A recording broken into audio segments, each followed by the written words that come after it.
ಎಲ್ರಿಗೂ ನಮಸ್ಕಾರ. ನಮ್ಮ ಅಡುಗೆ ಚಾನೆಲ್ಗೆ ಸ್ವಾಗತ. ಇವತ್ತಿನ ವಿಶೇಷ ದಿಢೀರ್ ಗರಿಗರಿಯಾಗಿರೋ ಅಂಥ ದೋಸೆ ರೆಸಿಪಿ, ಸ್ವಲ್ಪ ವಿಭಿನ್ನವಾಗಿರೋ ರೀತಿಯಲ್ಲಿ. ಮೊದಲನೇ ಸ್ಟೆಪ್ಪಲ್ಲಿ ಮಿಕ್ಸಿ ಜಾರ್ ತೊಗೊಂಡಿದ್ದೀನಿ. ಅರ್ಧ ಗ್ಲಾಸಷ್ಟು ಹುರಿಗಡಲೆ, ಕಡಲೆಪಪ್ಪು ಅಂತಾರಲ್ಲ ಅದು, ಚಟ್ನಿಗೆಲ್ಲ ಉಪಯೋಗ ಮಾಡ್ತೀವಲ್ಲ ಅದೇ ಹುರಿಗಡಲೆ ಅರ್ಧ ಗ್ಲಾಸಷ್ಟು. ಹುರಿಗಡಲೆ ಹಾಕ್ಕೊಳ್ಳೋದ್ರಿಂದ ದೋಸೆ ಸಖತ್ ಕ್ರಿಸ್ಪಿಯಾಗಿ ಗರಿಗರಿಯಾಗಿ ಬರುತ್ತೆ. ಪ್ರೋಟೀನ್ ಅಂಶ ಕೂಡ ಜಾಸ್ತಿ ಆಗುತ್ತೆ. ನೆಗಡಿ ಕೆಮ್ಮು ಇದ್ದಾಗೆಲ್ಲ ಹುರಿಗಡಲೆ ತಿಂದರೆ ಅದು ಕೂಡ ಕಡಿಮೆ ಆಗುತ್ತೆ. 1 ಗ್ಲಾಸಷ್ಟು ಉಪ್ಪಿಟ್ಟು ರವೆ, ರುಚಿಗೆ ತಕ್ಕಷ್ಟು ಉಪ್ಪು, ಮುಚ್ಚಳನ ಮುಚ್ಚಿ ನುಣ್ಣಗೆ ಪುಡಿ ಮಾಡ್ಕೋಬೇಕು. ಹಿಟ್ಟು ಥರ ಆಗಿಬಿಡ್ಬೇಕು. ಆ ರೀತಿ ಆಗೋವರೆಗೂ ನುಣ್ಣಗೆ ಪುಡಿ ಮಾಡ್ಕೋಬೇಕು. ಪುಡಿ ಮಾಡ್ಕೊಂಡಿದ್ದಾಗಿದೆ ಬೇರೆ ಬಟ್ಲಿಗೋ ಅಥವಾ ಪಾತ್ರೆಗೂ ಸೇರಿಸ್ಕೋಬೇಕು. ಅರ್ಧ ಗ್ಲಾಸಷ್ಟು ಹುಳಿ ಮೊಸರು, ನೀರನ್ನ ಸೇರಿಸ್ಕೊಂಡು ಚೆನ್ನಾಗಿ ಕಲಿಸ್ಕೋಬೇಕು. ಸ್ಟಾರ್ಟಿಂಗಲ್ಲೇ ಜಾಸ್ತಿ ನೀರನ್ನ ಹಾಕ್ಕೊಳ್ಳೋಕೆ ಹೋಗಬೇಡಿ. ಸ್ವಲ್ಪ ನೀರನ್ನ ಹಾಕ್ಕೊಳ್ತಾ ಕನ್ಸಿಸ್ಟೆನ್ಸಿನ ಅಡ್ಜಸ್ಟ್ ಮಾಡ್ಕೋಬೇಕು. ಕಲಿಸ್ಕೊಂಡಿದ್ದಾಗಿದೆ.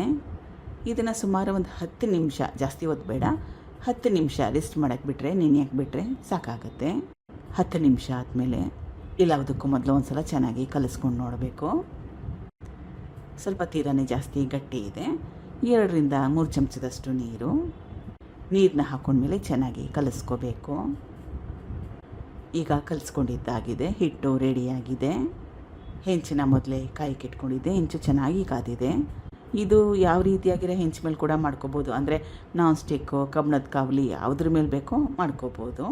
ಹೆಂಚಿಗೆ ಅಥವಾ ತವಾಗೆ ಏನು ಅಂಟ್ಕೊಳ್ಳಲ್ಲ. ಇದು ತೆಳ್ಳಗೆ ಮಾಡಿಕೊಂಡ್ರೆ ಚೆನ್ನಾಗಿರುತ್ತೆ. ಅಥವಾ ಸ್ವಲ್ಪ ದಪ್ಪ ಮಾಡಿಕೊಂಡು ಈರುಳ್ಳಿ, ಹಸಿರು ಮೆಣಸಿನ್ಕಾಯಿ, ಕೊತ್ತಂಬರಿ ಸೊಪ್ಪು, ಕ್ಯಾರೆಟ್ ತುರಿನೆಲ್ಲ ಹಾಕ್ಕೊಂಡು ಈರುಳ್ಳಿ ದೋಸೆ ಥರ ಕೂಡ ಮಾಡಿಕೊಂಡು ತಿನ್ಬೋದು.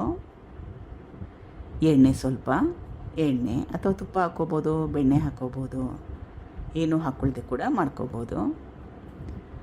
ಒಂದೇ ಕಡೆ ಚೆನ್ನಾಗಿ ಕೆಂಪಾಗೋವರೆಗೂ, ಕ್ರಿಸ್ಪಿ ಆಗೋವರೆಗೂ ಬೇಯಿಸ್ಕೊಂಡ್ರೆ ಸಾಕಾಗತ್ತೆ. ನೋಡಿ ಎಷ್ಟು ಒಳ್ಳೆ ಬಣ್ಣ ಕ್ರಿಸ್ಪಿಯಾಗಿ ಬಂದಿದೆ ನೋಡಿ. ಮಿಕ್ಕಿರೋ ಹಿಟ್ಟಿಗೆ ಸೇಮ್ ಪ್ರೊಸೆಸ್ನ ಫಾಲೋ ಮಾಡಿ. ಗರ್ಗರಿಯಾಗಿರೋ ಅಂಥ ಹುರಿಗಡಲೆ ದೋಸೆ ರೆಸಿಪಿ ರೆಡಿಯಾಗಿದೆ. ಟ್ರೈ ಮಾಡಿ. Thank you for watching. ಧನ್ಯವಾದಗಳು.